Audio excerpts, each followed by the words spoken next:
శ్రీమాత్రే నమః. సద్గురు జ్యోతిషాలయం 2025 నవంబర్ రాశి ఫలితాలని మనం ఇప్పుడు తెలుసుకోబోతున్నాం. ఈ జాతకం అంటే కూడా అందరికీ ఒక క్యూరియాసిటీ. ఈ నెల నాకు ఎలా ఉంటుంది, వ్యాపారం ఎలా ఉంటుంది, ఉద్యోగం ఎలా ఉంటుంది, ఆరోగ్యం ఎలా ఉంటుంది, నాకు చదువు ఎలా ఉంటుంది, భార్యాభర్తల మధ్య సఖ్యత ఎలా ఉంటుంది, ఇవన్నీ ఒక మిలీనియం క్వశ్చన్స్. రకరకాలైన ఛానల్స్, రకరకాలైనటువంటి మాటలు అన్నీ వింటూ ఉంటే దేనిని వినాలి, ఏది చేయాలి అనేది ఒక క్వశ్చన్స్తోనే అందరూ చూస్తుంటారు. గోచార గ్రహస్థితులు అన్నింటినీ దృష్టిలో పెట్టుకొని ప్రతి ఒక్క వ్యక్తి యొక్క స్త్రీ పురుషులు అందరినీ దృష్టిలో పెట్టుకొని చెప్పడం జరుగుతుంది. ఈ యొక్క జాతకం అనేది ఈ గోచార గ్రహస్థితి ద్వారా మీ వ్యక్తిగత జీవితానికి ఒక 30 నుంచి 40% మాత్రమే వర్తిస్తుంది. మీ యొక్క వ్యక్తిగత జాతకం తెలుసుకున్నప్పుడు మాత్రమే సంపూర్ణ ఫలితం అనేది వస్తుంది. మళ్ళీ చెప్తున్నాను, జాతకం అనేది పడుతున్న వర్షానికి ఒక గొడుగు మాత్రమే, కానీ జాతకం జీవితం కాదు. నేను ప్రతిసారి చెప్తూ ఉంటాను, మీరు మిమ్మల్ని నమ్మండి, మీ ఇష్టదైవాన్ని ప్రార్థన చేయండి, జాతకాన్ని ఒక అడిషనల్గా నిత్య జీవితంలో ఒక పార్ట్గా పెట్టుకోండి, కానీ జాతకమే జీవితం కాదు. ముందుగా మనం గోచార గ్రహస్థితి ప్రకారంగా 2025 నవంబర్ తులారాశి వారి యొక్క రాశి ఫలితాలు ఎలా ఉన్నాయని చూస్తే, గోచార గ్రహస్థితుల ప్రకారంగా సూర్య భగవానుడు 2, 3 ఇంట్లో, చంద్రుడు ప్రతి 2.5 రోజుకి మారుతూ, కుజుడు 10వ ఇంట్లోను, బుధుడు 2వ ఇంట్లో, బృహస్పతి 8వ ఇంట్లో, శుక్రుడు 12వ ఇంట్లో, శని 5వ ఇంట్లో, రాహు 6వ ఇంట్లో, కేతు 12వ ఇంట్లో ఉన్నారు. ఈ గ్రహాలన్నీ కూడా ఈ స్థానంలో ఉండడం వల్ల గోచార గ్రహస్థితులను దృష్టిలో పెట్టుకొని ప్రభావం ఎలా ఉంటుందంటే, లాభం, సౌఖ్యం, ఆత్మవిశ్వాసం, ధన సంపద, వృత్తి వ్యాపార నాయకత్వం ఇవన్నీ కూడా పెరుగుతుంది. పోటీదారులపై విజయం సాధిస్తారని కూడా చెప్పడం జరుగుతుంది. ఏ వర్గాల వాళ్ళకి ఎలా ఉంటుంది అనుకుంటే, ఉద్యోగం చేస్తున్నటువంటి ప్రభుత్వ ఉద్యోగస్తుల వారికి మీ శ్రమ ఫలిస్తుంది, పాత అడ్డంకులన్నీ కూడా తొలగిపోతాయి, ఉన్నతాధికారుల నుంచి సహకారం లభిస్తుంది, పదోన్నతి యోగం ఉంటుంది. అంతర్జాతీయ కంపెనీలో ఉన్నవారికి వేతనాభివృద్ధి లేదా ట్రాన్స్ఫర్స్ అయ్యే అవకాశాలు బాగా కనబడుతున్నాయి. వ్యాపారం చేస్తున్నటువంటి వారికి కొత్త ఒప్పందాలు, కస్టమర్ సపోర్ట్ చాలా పెరుగుతుంది. వ్యాపార ప్రగతి వేగంగా జరుగుతుంది. ప్రత్యర్థులపై విజయం సాధిస్తారు. కొత్త షాపులు, బ్రాంచ్లు ప్రారంభిస్తారు లేదా ఫ్రాంచైజ్ మోడల్లో వెళ్తారు. అద్భుతంగా ఉంటుంది. మీ యొక్క ఐటమ్స్ని అందరూ తీసుకుపోయి వాళ్ళు వ్యాపారం చేసి ఇంకా మీకు మేలు కలిగిస్తారు. ప్రైవేట్ రంగంలో ఉన్నటువంటి ఉద్యోగం చేస్తున్నటువంటి వారికి స్థిరత్వం పెరుగుతుంది, పదవి గౌరవం పెరుగుతుంది, కొత్త టీం లీడర్ బాధ్యతలు రావచ్చు, సీనియర్ల సహకారం లభిస్తుంది, సహచరుల యొక్క మద్దతు లభిస్తుంది. రాజకీయ నాయకులకి ప్రజా మద్దతు పెరుగుతుంది, ప్రజల విశ్వాసం నిలబడుతుంది, పదవి ప్రమోషన్స్ వచ్చే అవకాశాలు ఉన్నాయి. మీ వ్యాఖ్యల్లో జాగ్రత్త పడాలి, మాట్లాడేటప్పుడు ప్రజాక్షణంలో మాట్లాడేటప్పుడు జాగ్రత్త పడాలని కూడా చెప్పడం జరుగుతుంది. ఇంకా విదేశీయ కాంట్రాక్ట్స్, బిడ్డింగ్స్ అవన్నీ ఉంటుంది కదా, జాగ్రత్తగా ఉండాలి. ఎగుమతి, ఇంపోర్ట్స్, ఎక్స్పోర్ట్స్లో లాభప్రదమైనటువంటి విదేశీయ ప్రయాణాలు ఉండవచ్చు. ఐటీ రంగంలో ఉన్న వారికి కొత్త ప్రాజెక్టులు, ఆన్లైన్ ఆఫర్స్ వచ్చే అవకాశాలు బాగా కనబడుతున్నాయి. విద్యార్థులకి ఎలా ఉంటుందంటే, దీర్ఘశ్రద్ధ, కాన్సన్ట్రేషన్ పెరుగుతుంది, పోటీ పరీక్షల్లో విజయం సాధించే అవకాశాలు బాగా ఉన్నాయి. క్రీడాకారులకి శక్తి, ధైర్యం పెరుగుతుందని కూడా చెప్పచ్చు. గురుగ్రహం యొక్క ప్రభావం వల్ల రీసెర్చ్, ఉన్నత విద్య విజయాలు అద్భుతంగా ఉంటాయి. చాలా మంచి రీసెర్చ్ సెక్టర్ చేసే వాళ్ళకి వీళ్ళకందరికీ కూడా మంచి ఫలితాలు పొందే అవకాశాలు ఉన్నాయి. రైతులకి మిశ్రమ ఫలితం అని కూడా చెప్పచ్చు. కుటుంబ స్త్రీలకి వారి కుటుంబంలో ఆనందంగా ఉంటారు. పిల్లల యొక్క దీంట్లో చాలా చక్కగా విజయాలు సాధించే అవకాశాలు ఉన్నాయి. స్త్రీలు గర్భాధారణ అయ్యే అవకాశాలు బాగున్నాయి. సంతాన యోగం కూడా బాగా కలిసి వస్తుందని కూడా చెప్పడం జరుగుతుంది. మార్కెట్ రీసెర్చ్ చేసే వాళ్ళకి రియల్ ఎస్టేట్లో కొత్త ఒప్పందాలు వేసుకునే అవకాశాలు బాగా ఉన్నాయి. ధైర్యంగా ముందుకు తీసుకువెళ్తారు. మీ యొక్క జీవితంలో ఆరోగ్యం పట్ల కాస్త మెలకు అవసరం. ఒక శస్త్రచికిత్స మాత్రం అవకాశాలు ఉన్నాయని కూడా చెప్పడం జరుగుతుంది. ఒత్తిడి బాగా పెరుగుతుందని కూడా చెప్పడం జరుగుతుంది. కాస్త జాగ్రత్త పడండి. ఈ నెల అదృష్టం కలిగించే యొక్క రంగు గులాబీ, సంఖ్య 6, అదృష్ట సంఖ్య, దిక్కు వచ్చి తూర్పు దిక్కు, శుభ సమయం 8 నుంచి 9:30 వరకు ఉదయం ఏదైనా ప్రయత్నం చేయండి, చక్కగా ఉంటుంది. శుక్రవారం రోజు లక్ష్మీదేవి పూజ చేయండి, తెల్ల పూలతో దీపారాధన చేయండి. ఓం శ్రం శ్రీం శ్రీయై నమః అనే మంత్రాన్ని 108 సార్లు జపం చేయండి. మీ యొక్క వయస్సు ఎంత ఉందో అన్ని దీపాలని, కార్తీక మాసం కాబట్టి దేవాలయానికి వెళ్ళి మీ వయస్సు యొక్క మట్టి ప్రమిదలో నువ్వుల నూనె వేసి దీపం వెలిగించండి. ఇంకను మీ యొక్క వ్యక్తిగతమైనటువంటి జాతకం తెలుసుకోవడానికి మీ పేరు, మీ date of birth, time of birth, place of birth 9000077149కి వాట్సాప్ చేయండి. మేము మీకు రిప్లై ఇస్తాం. ఇంకను ద్వాదశ రాశి ఫలితాలన్నీ కూడా చూస్తున్నటువంటి ప్రేక్షక మిత్రులందరికీ కూడా మా టీవీ ఛానల్లో వస్తున్నటువంటి కార్యక్రమాలన్నీ మీకు నచ్చుంటాయనుకుంటున్నాను. ఒకసారి లైక్ చేయండి, సబ్స్క్రైబ్ చేయండి, మీ మిత్రులకు అందరికీ కూడా షేర్ చేయండి. వందే మాతరం, వందే మాతరం, వందే మాతరం. చంద్రమౌళి వెంకటేష్ శర్మ గురుస్వామి శరణం అయ్యప్ప. తిరుపతికి వచ్చినప్పుడు మన అయ్యప్ప స్వామి వారి 18 అవతారముల దేవాలయం జీవకోన అనే ఒక ప్రాంతంలో ఉంటుంది. కపిలతీర్థానికి దగ్గరలో రైల్వే స్టేషన్ నుండి బస్టాండ్ నుండి 3 కిలోమీటర్ల దూరంలో ఉంటుంది. మన దేవాలయంలో అడుగుపెట్టి ప్రదక్షిణం చేసి మొక్కుకున్న వాళ్ళ కోరికలన్నీ కూడా నెరవేరాయి. ఎంతోమంది మాకు చెప్పున్నారు. రండి, దర్శనం చేసుకోండి. విజయవస్తు. శరణమయ్యప్ప. శ్రీమాత్రే నమః. అందరికీ దీపావళి శుభాకాంక్షలు. ఫస్ట్ సద్గురు జ్యోతిషాలయం నుండి దీపావళి శుభాకాంక్షలు. మా టీవీ ఛానల్ ద్వారా చూస్తున్నటువంటి ప్రతి ప్రేక్షక మిత్రులకి, భగవద్బంధువులందరికీ కూడా దీపావళి శుభాకాంక్షలు. అందరికీ ఉన్నటువంటి ఒక చిరు రెగ్యులర్గా అన్ని టీవీల్లో అన్ని ప్రవచనకర్తలు అందరు గురువులు చెప్తున్నదే, కొంచెం మనం కూడా మన ఛానల్ ద్వారా కూడా కొంచెం తెలుసుకునేటట్టుగా బాగుంటుంది అనే ఒక చిరు ప్రయత్నంలో దీపావళి అంటే ఏంటి, దీపావళి రోజు ఏం చేయాలి, దీపావళి రోజు ఏ పూజ చేయాలి, ఈ దీపావళి ఎప్పుడు వచ్చింది, పటాకులు కాల్చొచ్చా కాల్చకూడదా, ఏ పూజ చేయాలి, ఇవన్నీ కూడా ఆలోచన ఉంటుంది. దీపావళి అంటే దీపపు ఒక వరసను దీపావళి అంటారు. నరకాసురుని యొక్క వధం అయిన తర్వాత, ఆ నరక చతుర్దశి అయిన తర్వాత వచ్చే రోజుని దీపావళి.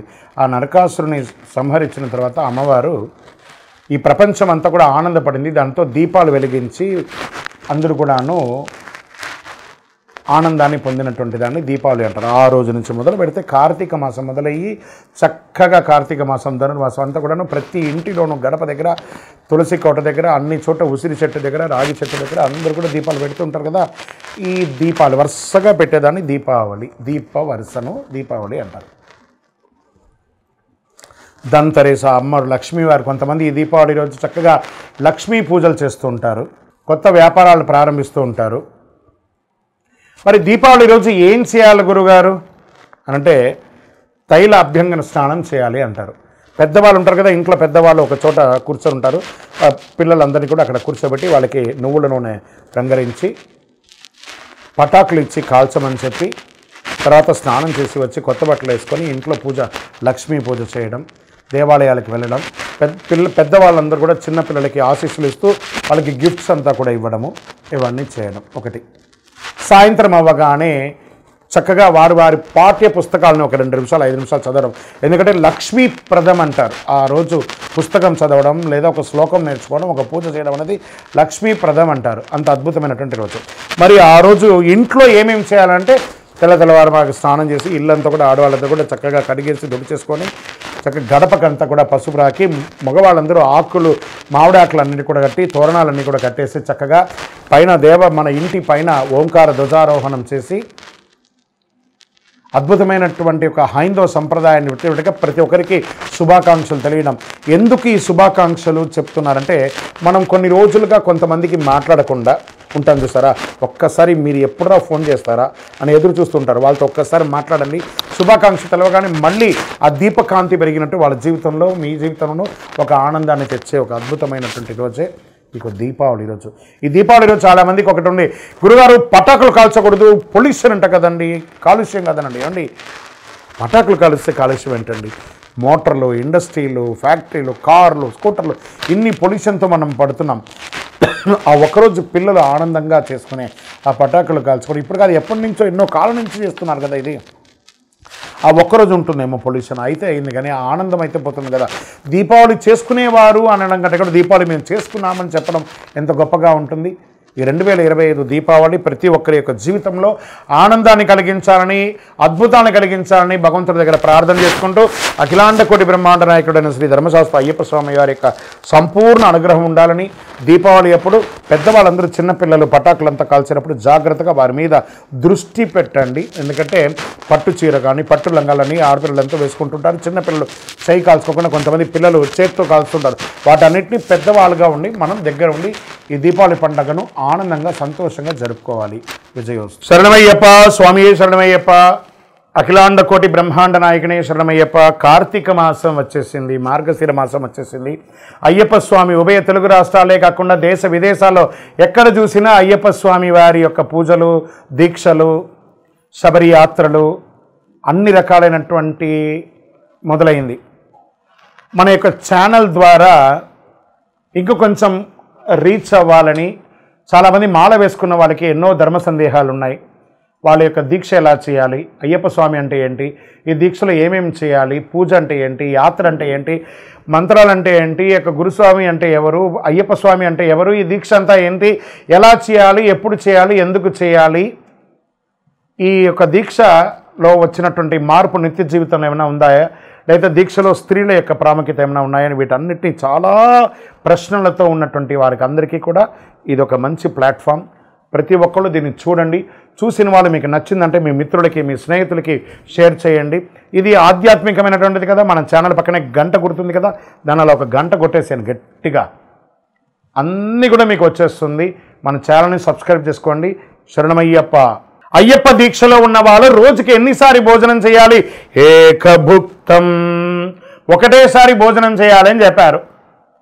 దొరికింది కదా అని చెప్పి ప్లాట్ఫామ్ వెంబడి రోడ్ల మీద నిలబడుకొని తినడాలు, ఎక్కడ పడితే అక్కడ తినడాలు, ఉదయం ఒక టిఫను, మధ్యాహ్నం భోజనం, రాత్రి భోజనము, మళ్ళీ దీక్షలో ఆయిల్ ఫుడ్స్ అన్నీ తిని ఉపయోగం లేదు. మరి దీక్ష తీసుకుని లాభమైంది.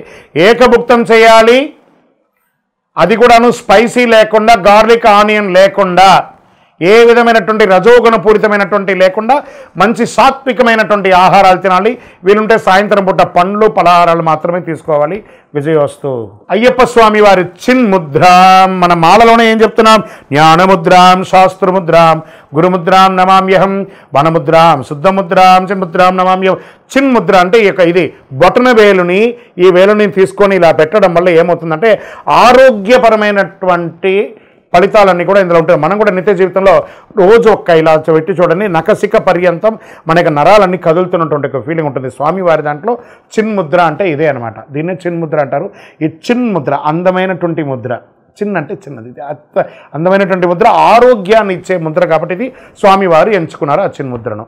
శరణమయ్యప్ప. ఇది మీకు విదేశాల్లో ఆలయాలు ఉండదని చెప్పడం తప్పండి. వర్జీనియా, లేకపోతే వాషింగ్టన్ డీసీ, లేకపోతే న్యూ జెర్సీ, న్యూయార్క్, మన దీంట్లో అమెరికాలోనూ మంచి అతి విపరీతమైనటువంటి చలి ఉన్నటువంటి స్విట్జర్లాండ్లోనూ, ఆస్ట్రేలియాలోనూ, దేశ విదేశాల్లోనూ, కెనడాలోనూ, అన్ని దేశాల్లోనూ అయ్యప్ప స్వామి దేవాలయాలు ఉన్నాయి. ఇంకా 18వ బడితో సహా ఉన్నాయండి. వనయాత్ర చేసే రకంగా కూడా ఒక 5 కిలోమీటర్ల ప్రయాణంతో పాటు ఏర్పాటు చేసినటువంటి దేవాలయాలు కూడా ఉన్నాయి. అక్కడ కూడా చాలా అద్భుతంగా మంచి చలిలో కూడా చన్నీటి స్నానం చేసి దీక్ష తీసుకొని శబరిమలకి వెళ్ళే వాళ్ళు ఉన్నారు. బ్రహ్మాండమైనటువంటి యాత్రలు చేస్తున్నారు. 41 రోజులు, 48 రోజులు వ్రతం తప్పకుండా చేసి మరీ భారతదేశానికి వచ్చి ఇరుముడి ఇస్తున్నారు. రానిలేని వాళ్ళు అక్కడే వారి వారి ప్రాంతంలోనే ఇరుముడి కూడా ఇస్తున్నారు. శరణమయ్యప్ప. ఏమండి, అయ్యప్ప మాల వేసుకున్న వాళ్ళు మా ఇంట్లోనే పూజ చేసుకోవాలా, లేదా బయట ఎక్కడన్నా పూజ చేసుకోవాలా? ఇది ఒక మిలియన్ ప్రశ్న. మీరు మాల వేసుకునేది ఎవరి కోసం? ఇక్కడ ఒక ప్రశ్న ఉంటుంది. మనం నమ్మిన వాళ్ళు తల్లిదండ్రులు, మనల్ని నమ్మిన వాళ్ళు భార్య పిల్లలు. మనం వీళ్ళ కోసమే మనం దీక్ష తీసుకుంటున్నాం కాబట్టి ఎక్కడో మండపంలో వేసుకుంటాం, మేము సన్నిధానంలో చేసుకుంటే భార్య పిల్లలు ఏం కావాలి? 48 రోజులు మీరు దీక్ష తీసుకొని ఉండగా 150 కోట్ల మందిలో అయ్యప్ప స్వామి మిమ్మల్ని ఎంచుకున్నాడు. ఆ పవిత్రమైనటువంటి మాల మీ మెడ మీద పడింది. మీకు సేవ చేసుకునే భాగ్యాన్ని మీ తల్లిదండ్రులకి, మీ భార్య పిల్లలకి మీరే కదా ఇవ్వాలి. కాబట్టి ఇంట్లోనే పూజ చేసుకోవాలి. మాకు వసతులు తక్కువ ఉన్నాయండి, అబద్ధం అండి. ఈరోజు ప్రతి ఒక్కరి ఇంట్లోనూ ఎక్స్ట్రా రూమ్ ఉన్నాయి. ఆ సపరేట్గా రూమ్లో పెట్టుకొని చక్కగా పూజ చేసుకోవచ్చు. మీరు సాక్షాత్ అయ్యప్ప స్వామిగా ఉంటారు కాబట్టి ఆ ఇంటిల్ని పాలి ఆ ఇల్లు దేవాలయంగా మారిపోతుంది. చక్కగా అందరూ కూడా మీకోసం ఎదురు చూస్తుంటారు మీరు చేసే సేవకు. శరణమయ్యప్ప. లేదండి, ఏ గురుస్వామి కూడా కొత్తగా మాల వేసే వాళ్ళని ఇబ్బంది పెట్టరండి, అవన్నీ అబద్ధం. అలాంటి ప్రశ్నలే లేదండి. వాస్తవానికి గురుస్వామి దైవమే తునైప. ఆ గురుస్వామి దయ ఉంటేనే ఆ భక్తులందరూ కూడా శబరిమలకి వెళ్తారండి. ఏ గురుస్వామి కూడా ఇబ్బంది పెట్టరు. అలాంటి ఇబ్బంది ఆలోచన కూడా పెట్టకండి. ఒకవేళ వారు ఇబ్బంది పెట్టే రకంగా మీకు అనిపించిందంటే వారితో కూర్చొని మాట్లాడండి, డిస్కస్ చేయండి ఆ గురుస్వామి దగ్గర. ఎందుకంటే గురుస్వామి లేనిదే ఈ యొక్క శబరిమల యాత్ర లేదు. కాబట్టి గురు నింద చాలా మహాపాపం. గురు నింద చెయ్యకండి. శరణమయ్యప్ప. అయ్యప్ప మాల వేసుకున్న వాళ్ళు ఎన్నింటికి లేవాలి, ఎన్నిసారి స్నానం చేయాలి, ఎన్నిసారి పూజ చేసుకోవాలంటే కార్తీక మాసంలో మనం మాల వేసుకున్న ప్రతి ఒక్కరు కూడా సూర్యోదయాత్పూర్వం లేవాలి. బ్రాహ్మ్య ముహూర్తంలో లేవాలి. ఈ బ్రాహ్మ్య ముహూర్తం అయిన తర్వాత తెల్లవారుజామున 4ంటికి నిద్ర లేవడం, తర్వాత చన్నీటి స్నానం చేయడం, ఒక్కసారి ఉదయం ఒక్కసారి సాయంత్రం. ఆహార నియమాలు అదుపులో ఉంటే ఈ 2 సార్లు స్నానాలు చేయాలి. అతిగా ఈ ఆయిల్ ఫుడ్కి సంబంధించిన ఆహారాలన్నీ తీసుకున్నారంటే ఎన్నిసార్లు అవుతుందో అది మీ ఇష్టం. కానీ ఎన్నిసారి పూజ చేయాలని కాదు, కలవు నామస్మరణాత్.